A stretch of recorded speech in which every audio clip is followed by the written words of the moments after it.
Hey, Central New York, what's happening? It's that time again. It's time for the monthly housing market update.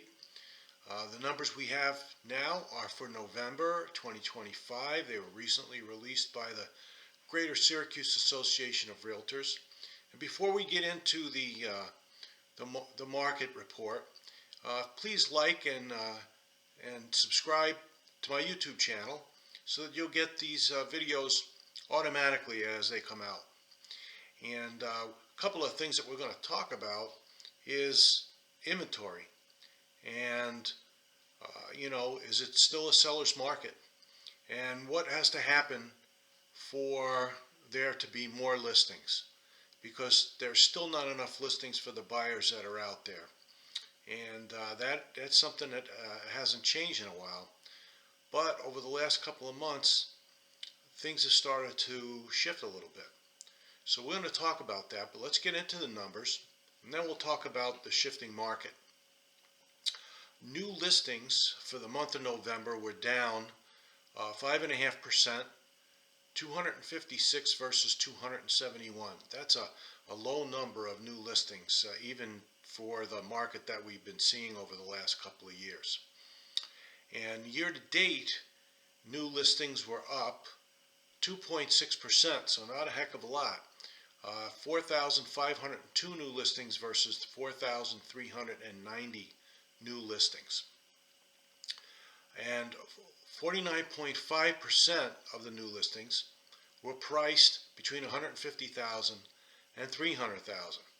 So that's really important because we're going to see that that's really where most of the buyers are right now, or at least half of the buyers. Pending sales, those are homes that are under contract. They went under contract in the last 45 to 30 days, theoretically, and they're waiting to close. So pending sales for the month were down 32.1%. That's a pretty big drop. 182 versus 268. So that is contracts that were written in the second half of September and the second half of October and the month of November. So that's a big drop, 32.1%. Now for the year, pending sales were up 0.2%, so pretty flat. 3,651 pending sales versus 3,645 pending sales. And of those purchase contracts that were written, 51.9%, so 52% of the new purchase contracts were for homes that were priced between $150,000 and $300,000. Okay, so again, you can see that is pretty much the sweet spot. Between $150,000 and $300,000, half or a little more than half of the homes that were sold in that price range. Now, if you just check those last two numbers out, 49.5% of the new listings were in that price range, and about 52% of the new contracts that were written were in that price range. So you can see that that's where half of the buyers are. And if we can't get that inventory up, there's just not going to be enough homes to satisfy the buyers that are out there, because that's where a good chunk, more than half of the buyers are as far as their price range is concerned. Now, closed sales, which are homes that finally closed and changed hands, were down for the month 13.7%. 316 closings versus 366.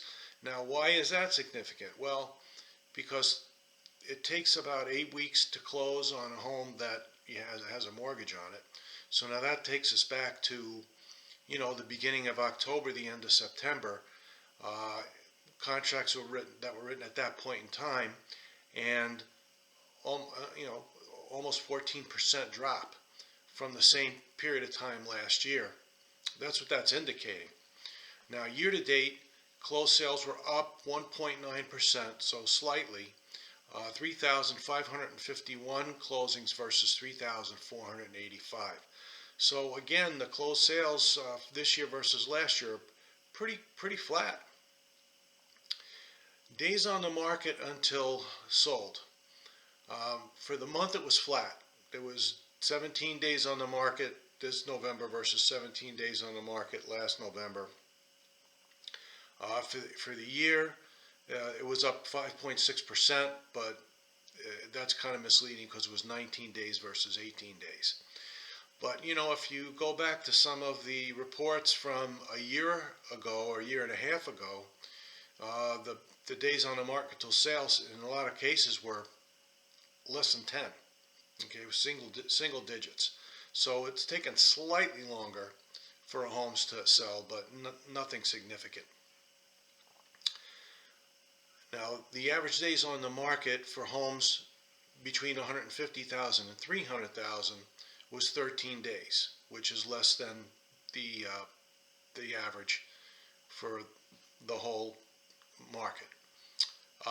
And for homes that were priced at 400,000 or more, the average was 33.3 days on the market. So you can see that the lower priced homes are selling much quicker than the higher priced homes right now.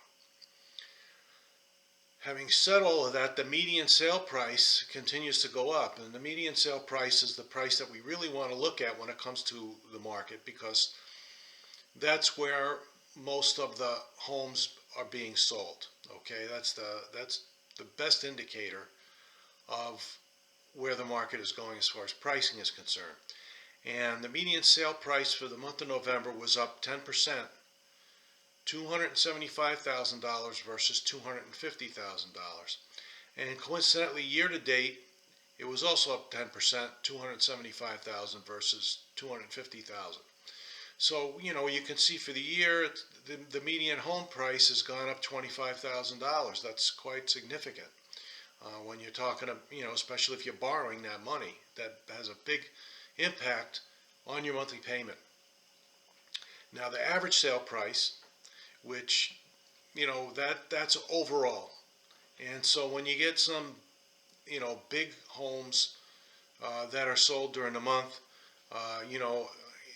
$700,000, $800,000 homes, $1 million homes, you get a few of those, it really can affect the average sale price, which is why we really like to look at the median. But the average sale price for the month was up 6%, $312,854 versus $295,009 last November. And year to date, the average sale price is up 13.4%, $334,936 versus $295,377.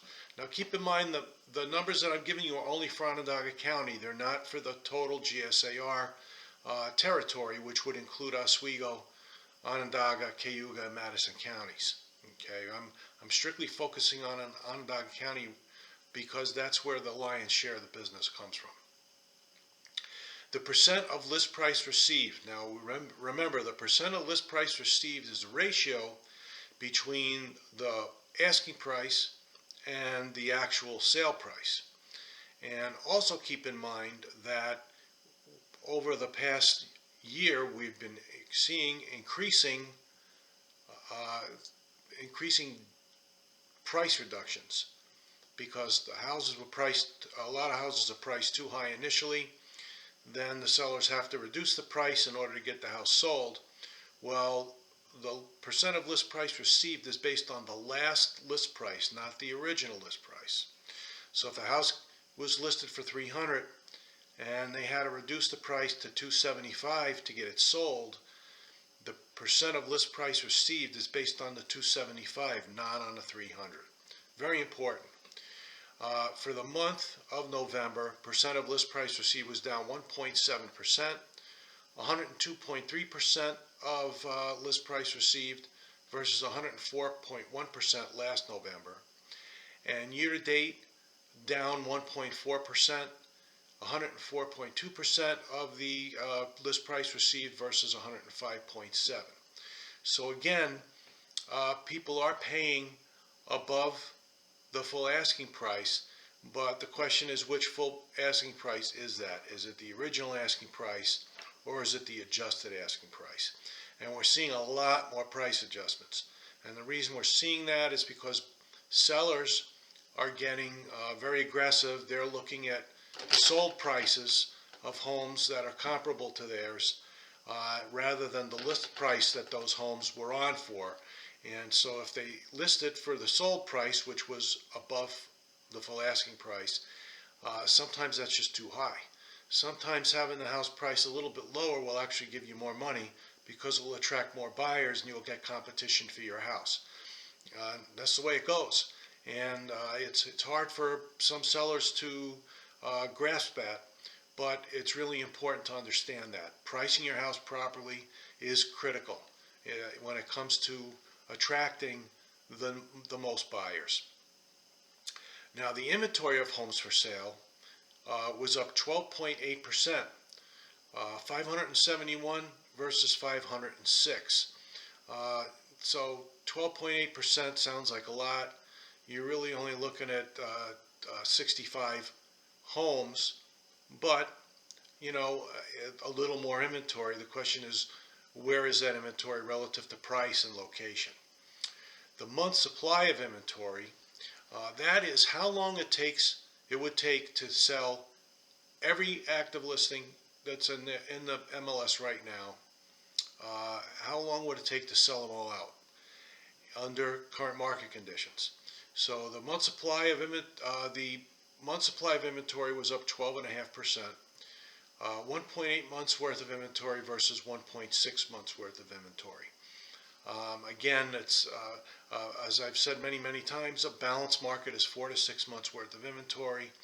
A buyer's market is more than 6 months worth of inventory, and a seller's market is less than 4 months worth of inventory.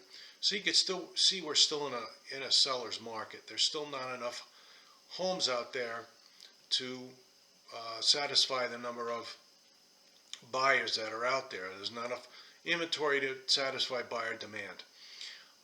Now, the Housing Affordability Index, which is also a very important number, the Housing Affordability Index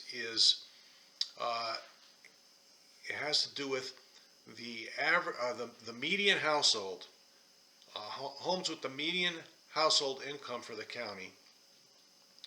How affordable is a median price home for those buyers?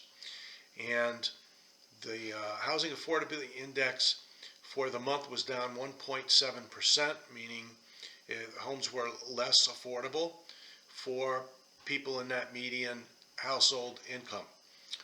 Year to date, it's down 5.8%, and over the last 3 years, it's gone down steadily. In 2023, it was down 12.5%.